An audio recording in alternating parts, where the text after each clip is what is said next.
keterbukaan semua terbuka. Transaksi Bitcoin sehari yang diperjualbelikan 1 juta sampai 1,5 juta Bitcoin yang dijualbelikan setiap hari. Oleh siapa? Oleh 25 juta trader atau pedagangnya. Jadi kalau harga pengen mahal nggak cuma barang langka, tapi barangnya harus diperdagangkan. Semakin banyak orang yang dagang, makin mahal barang, benar nggak?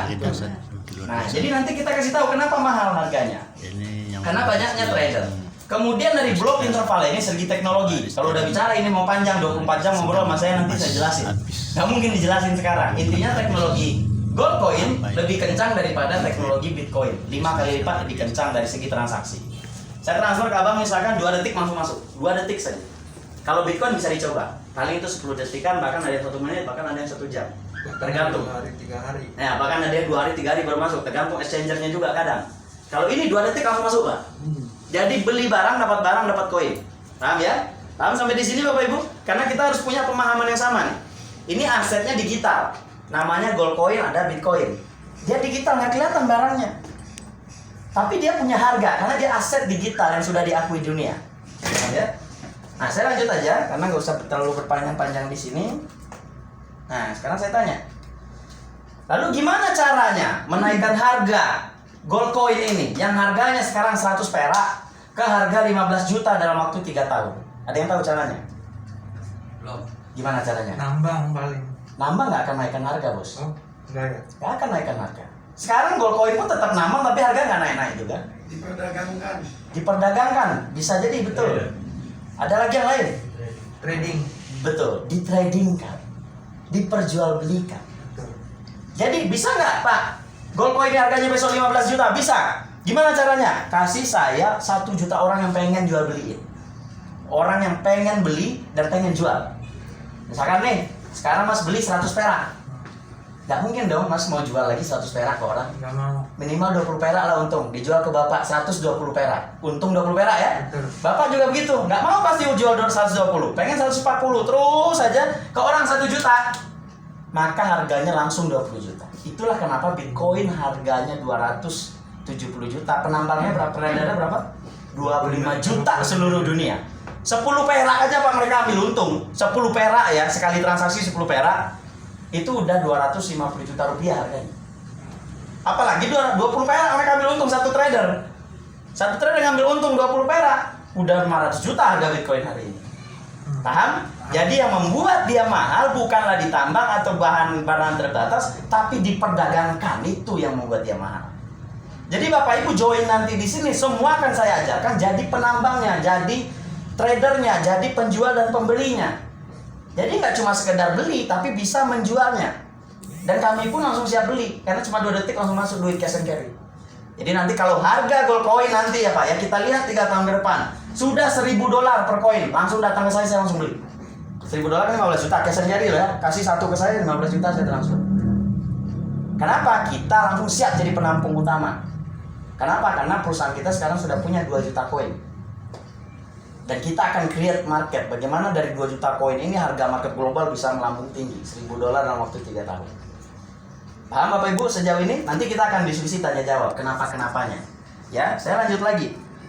Jadi visi kita di perusahaan ini, Goldcoin bukan punya perusahaan, ingat ya. Goldcoin bukan punya perusahaan. Goldcoin ini punya semua member yang mendownload, karena ini nggak ada yang punya Goldcoin.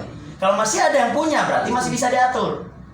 Yang namanya cryptocurrency atau keuangan global itu keuangan tidak bisa diatur oleh satupun pemilik. Paham ya? Ingat, jadi kalau ada yang bilang pemiliknya siapa? Saya pemiliknya. Berarti itu koin diatur sama dia. Paham ya? Kayak Bitcoin kan nggak ada pemiliknya, maka nggak ada yang bisa atur. Termasuk Goldcoin nggak ada pemiliknya. Nggak ada pemiliknya. Jadi siapa yang download di handphone dia punya 1 Goldcoin dan harganya $1.000.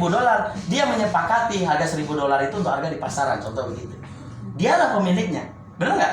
Kan kalau ada di wallet Anda, kenapa bisa ada di wallet handphone Anda Goldcoin itu?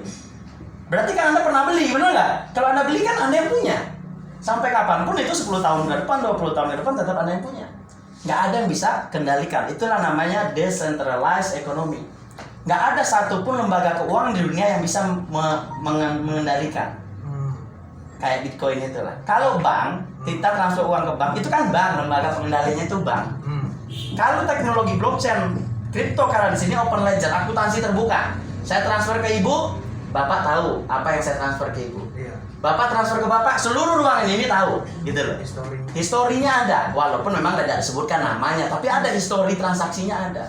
Semakin banyak transaksi itu yang membuat bloknya semakin panjang, sehingga nambangnya makin berat, makin susah. Paham? Nah, jadi nanti Bapak Ibu di sini akan dijadikan seorang trader cryptocurrency bersertifikat internasional. Tepuk tangan dulu dong. Itu tujuan utamanya itu ya. Ingat tujuan utamanya. Setelah jadi trader apa yang dilakukan? Ada proyek nih, nggak cuma gold coin loh ya, ingat nih. Nggak cuma gold coin nih kita bisa jadikan harganya melambung tinggi. Bisa aja nanti misalkan namanya siapa Mas? Saya Tommy. Tommy, misalkan Tommy Coin kita bikin misalkan. Bisa aja Tommy Coin itu karena kita udah trader semua 1 juta orang, gampang itu harga naik di pasar. Sekarang Bapak kalau bikin koin-koinan 15 menit saya bikinin jadi. Tapi pertanyaannya gimana orang mau beli? Kan itu. Kenapa orang harus beli koinnya Bapak daripada gold coin atau Bitcoin? Kan itu. Kalau gold coin ini kita ciptakan memang untuk membantu orang paham tentang dunia kripto digital. Dunia keuangan digital lah kasarnya. Jadi kalau udah ngerti, oh ini adalah masa depan keuangan. Dan Bapak Ibu yang hadir di ruangan ini adalah 10% dari warga sedunia yang kenal tentang cryptocurrency. Sama aja ini dengan Bapak Ibu kenal internet tahun 1990. Paham Bapak Ibu ya? Jadi ini baru dan ini adalah dunia masa depan.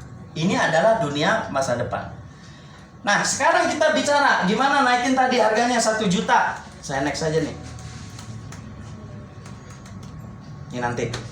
Gimana nih caranya naikin dari harga 100 perak ke 20 juta? Gimana caranya? Kasih kita 1 juta downloader ya. 1 juta downloader. Ini maaf nih saya ini dulu sebentar.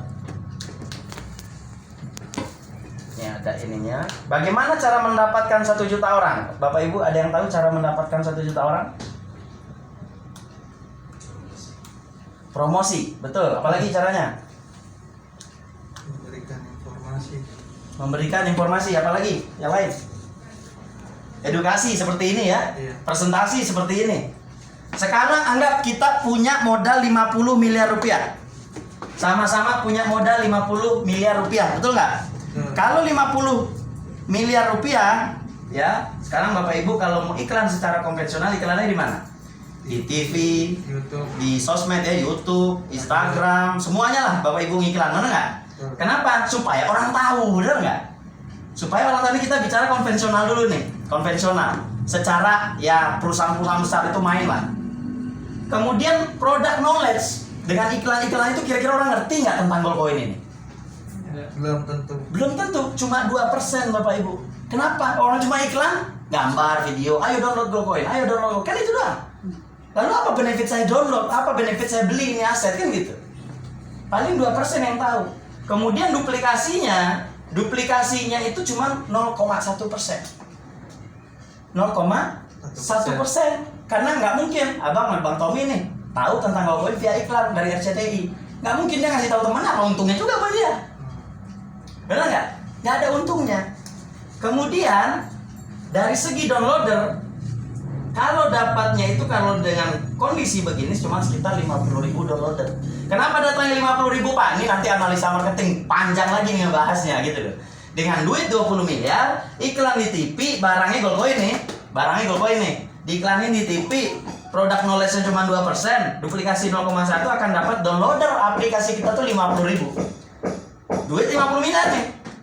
Yang kita butuh berapa downloader untuk naikin harganya? 1 juta. Ya kan berarti user acquisition atau biaya kita mendapatkan satu orang customer itu untuk download via iklan 1 juta rupiah per user.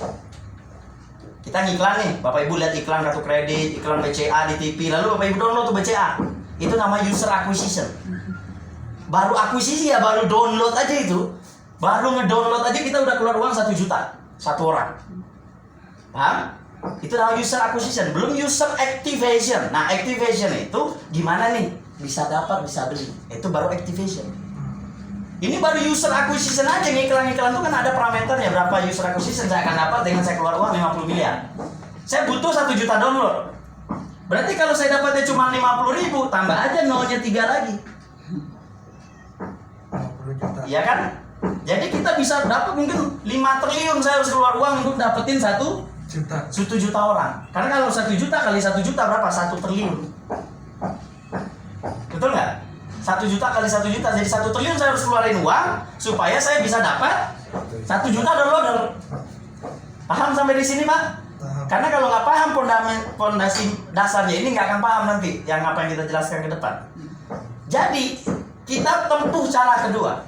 Ada cara network namanya, Pak. Cara yang Bapak Ibu mungkin udah tahu network ya, share networking, bisnis networking. Jadi ini network ini hanya untuk mempermudah kita menjelaskan tentang Goldcoin gitu loh, supaya dia download dan aktif menggunakan. Namanya network. Modal sama 50 miliar. Kalau tadi iklannya di TV, sekarang iklannya lewat Bapak Ibu nih, lewat leader. Lewat orang langsung saya iklan nih, kayak saya sekarang saya iklan lewat Bapak Ibu. Kalau nanti ini laku Bapak Ibu jual, Bapak Ibu dapat bonus. Paham ya? Paham sampai di sini? Nah, kalau ke leader kira-kira produk knowledge-nya 100% nggak? Pasti 100%. Karena kalau nggak tahu bisa nanya. Betul. Kalau di iklan saya nggak tahu kemana saya harus bertanya, kan nggak dikasih tahu. Paham ya sampai di sini ya? Kemudian duplikasinya kira-kira tinggi nggak? Tinggi 100%. Saya jelaskan ke ibu rekomendasi ke orang, jelaskan ke orang, kan duplikasi namanya. Orang si B menjelaskan si C menjelaskan si D, makanya itu bakal cepat banget itu. Duplikasi namanya, duplikasi knowledge, ya duplikasi knowledge, pengetahuan yang dikasih tahu ke orang. Paham sampai di sini? Maka kita bisa dapat duit dengan duit 50 miliar akan dapat 1 juta user. Kenapa user acquisition-nya jadi murah meriah 50.000 per orang? Kenapa? Lewat orang, ngejelasinnya lewat orang gitu loh, paham ya? Nah inilah yang kita lakukan sekarang di perusahaan. Jadi networknya ini kita buat untuk menaikkan harga koin, paham ya? Bukan untuk cari duit di networknya. Tapi kalaupun main serius, fokus di networknya juga luar biasa uangnya. Tapi ini sejauh ini aja dulu, udah paham ya Pak? Perusahaan cuma punya modal 50M Pak, tapi kita mau dapat 1 juta orang Pak, kan gitu. Kalau kita konvensional cuma dapat 50.000 Pak, dan itu pun belum tentu akan duplikasi. Tapi kalau di sini Pak, 50M dapat 1 juta orang pasti gulung Pak duplikasinya. 1 juta ke 2 juta, 2 juta ke 4 juta, terus gitu seterusnya. Sampai ya kalau satu orang megang satu koin 72 juta Pak target kita. Paham sampai di sini ya? Jadi ini konsep dasarnya yang harus sama-sama paham, termasuk para leader nih. Ini kunci dasarnya nih. Jadi kita bukan bikin networknya karena bikin-bikin aja, bukan, tapi untuk menduplikasi dan lebih cepat berkembangnya. Setelah Bapak Ibu udah punya sertifikat dari kita, sertifikat kripto profesional, Pak saya boleh nggak buka usaha sendiri atas nama, saya mau buka kripto, Mas Tommy ini misalkan. Seorang kripto trader profesional bersertifikat termuda di Indonesia, contohnya begitu. Dia buka kelas, bayar 500.000 sama beliau. Ya oke-oke aja. Karena itu kan Bapak Ibu beli. Bapak Ibu join di sini kan diajarin jadi trader dan bersertifikat. Ada nanti trainingnya, ujiannya ada. Paham ya? Sertifikat itu Bapak pegang, itu sertifikat dari Amerika loh keluarnya. Ya nanti Bapak Ibu bisa jalan di Indonesia ini untuk jadi kripto trader profesional. Nggak cuma Goldcoin dong Pak bisa saya tradingin. Ya enggak lah, orang kripto trader semua kripto bisa di tradingin. Mau Goldcoin, mau Bitcoin, mau Ethereum, mau Forex, mau apa. Tapi kalau Forex itu dasarnya kita tahu, tapi dia bukan kripto. Tapi pasti bisa Forex. Mau saham di bursa efek pasti bisa. Karena fundamentalnya sama Pak. Trading itu apa sih? Beli saat murah, jual saat tinggi kan gitu. 80% kerjaan trader tuh nunggu Pak. Mantau. Beli, udah tungguin aja kapan nih naik kan gitu. Iya. Paham kan? Memang gitu, tanya aja kalau ada Bapak Ibu saudara-saudara yang trading kerjanya di bursa efek atau jadi pialang saham, kerjanya begitu. Betul. Beli murah, jual saat mahal. Nah menunggu dia mahal itu nunggu aja gitu nih, kan naik, dibikinlah isu, dibikin pengalian isu, ya kan? Akhirnya saham naik. Kenapa? Kayak contoh Bio Farma, Kimia Farma, cuan kemarin 400%. Kenapa? Ada vaksin COVID dia bikin, maka harga sahamnya naik. Otomatis keuntungan perusahaan meningkat kan? Betul. Jutaan vaksin loh dia cetak. Jadi dengan kabar itu naik saham dia sama kayak gini. Nah itu nanti